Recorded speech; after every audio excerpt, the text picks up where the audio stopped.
What is going on, everybody? And welcome back to Nate's Favorites, the segment on my channel where I watch some of my favorite movies and talk about them with you in great detail. And this is a movie that I feel like doesn't necessarily get the love that it deserves. I adored this movie when it was first released, and I've revisited it several times since the initial release. And this is from director Adam Wingard, who has made a couple of movies I really love. This film in particular, and another movie called The Guest, which I think is absolutely phenomenal and not a lot of people talk about as much as they should. And this is a home invasion movie, and it's a fun home invasion movie because it really subverts your expectations and does a lot that I don't think you'll see coming. And so in this review, I'll talk about my spoiler-free thoughts, but I'm also going to break down spoilers and talk about those in detail, and I'm really looking forward to telling you about Your Next today. Your Next is directed by Adam Wingard.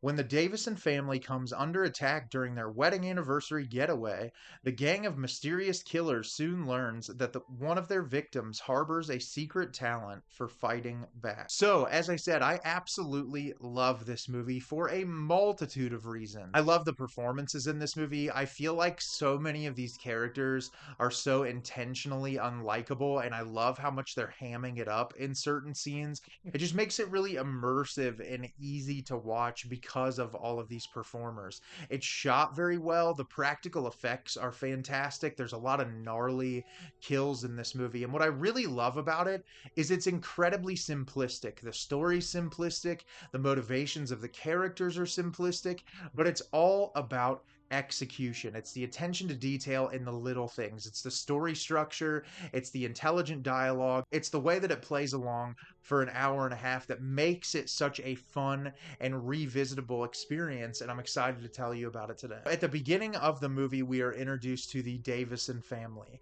and the mother and the father of the family are going back to their house that's in the middle of nowhere for an anniversary celebration, and they are inviting all of their children, and we're introduced to all of them, but the main characters, seemingly from early on in the film, are Aaron, played by Sharni Vinson, and Crispin, played by AJ Bowen, and they go to this house. They're talking on the way there. She's like, "Oh, how's your family?" And he's like, "Oh, they're all fine, whatever." And the father is a multimillionaire. And they go to the house, and we're introduced to all of the different siblings and the people in the family. And they sit down to have dinner. And when they sit down to have dinner, an arrow shoots in through one of the windows, killing one of the guests at the table. And so everyone scrambles and runs away.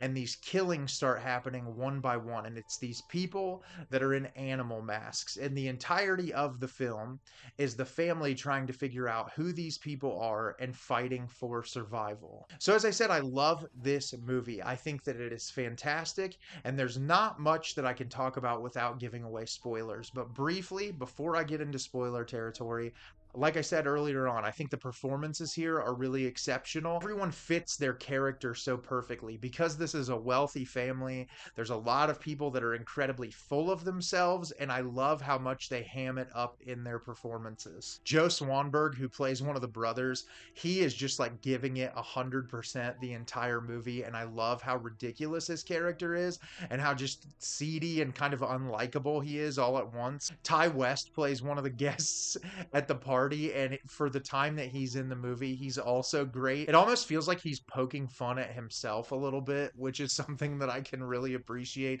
And just kind of like Adam Wingard and everybody working on this movie kind of looking at underground and indie filmmaking, and I liked it. I think that it's tongue-in-cheek, and it's really fun to watch them add that level of dialogue into it. But I feel like Sharni Vinson really is the standout here. She's one of my favorite leads in a recent horror movie. I just love the mystery surrounding her character and how things build to the third act climax. Love the setting of this movie. I feel like this house where it's like the dad bought it as a fixer-upper, and he was supposed to do it on his own, but he's never really put the time or the effort or the energy into it, and so he's hired other people, so there's things draped over all the furniture, and it doesn't even look lived in, and it creates a really interesting environment for the movie, and it's shot really well, too. There's some handheld sequences that create some chaos in the movie. There's some really creative sequences when it comes to the kills, one in particular involving a camera shutter that I just thought was a really cool idea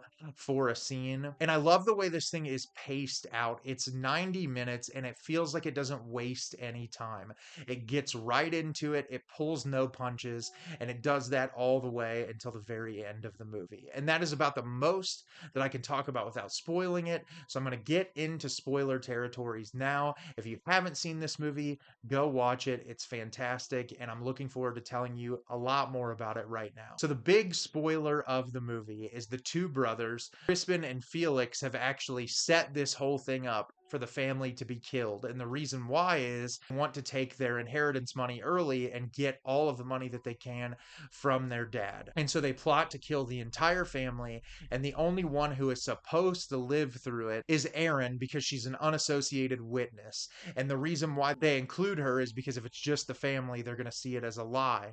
Erin obviously has no idea what's going on. And the thing that we learn about Erin in the movie is that she grew up in the outback as a survivalist, and her dad was like a crazy end times kind of guy, collected all this stuff and said the end of the world can happen at any minute. So she is a complete and total badass. And from the very first moment something happens, she immediately snaps into survival mode and just starts doing all of the right things. And that's what makes the movie so incredibly entertaining, is you give this character a trait that no one knows about through the first half hour of the movie, and it makes the tail end so much fun because you have no idea what she's going to do, and it ends up becoming like a demented Home Alone movie. She sets up like booby traps, does all of these different things. The kills are so violent and disgusting, and in the best way possible. There's really a lot of attention to detail in those kills. The one I love the most is the blender kill towards the end of the movie, just really well thought out. And because our lead character is so engaging, it makes it really easy to watch. And she is just giving it 100% the entire movie. And I really love how, the motivations from these wealthy kids who literally have been given better opportunities their whole lives than most people are like, yeah, we're going to steal the money from our parents because we want more and more and more. And I just think that's so interesting. And I love movies that are kind of a poke at the rich and the upper class. And there's been a lot of those over the past few years. This movie does it in a way that I think is really thoughtful and engaging and just fun overall. And like I said, the gnarly kills and the pacing of the movie, it's really funny. Like it's chaotic, but it's also hilarious. When the first initial thing happens in the movie, you can feel like the visceral horror from everyone involved, especially like Barbara Crampton, who I think is awesome in this movie. Just like seeing one of her kids die in front of her and just her immediate reaction, it's like you can feel the true pain and the horror of the situation. But there's also comedy incorporated through, and I really think what Adam Wingard does here is very impressive, that he's able to push and pull at you as a viewer in a way that you can feel that wide multitude of emotions without it feeling chaotic and all over the place. And I love this movie. I think it's an absolute blast. And if you've never seen it before, it's perfect for the Halloween season. So have you seen your next? Did you love it? Did you hate it? Leave me a comment down below and let me know what you thought. I thought this movie was an absolute blast. I love it, and I always look forward to rewatching it in the future. As always, if you can like the video and subscribe to the channel, helps me out a lot and lets me know the type of content you're looking for. I'm always putting out new material and look forward to getting more out for you in the near future. And as always, everyone, thank you so much for watching, and have a great rest of your day.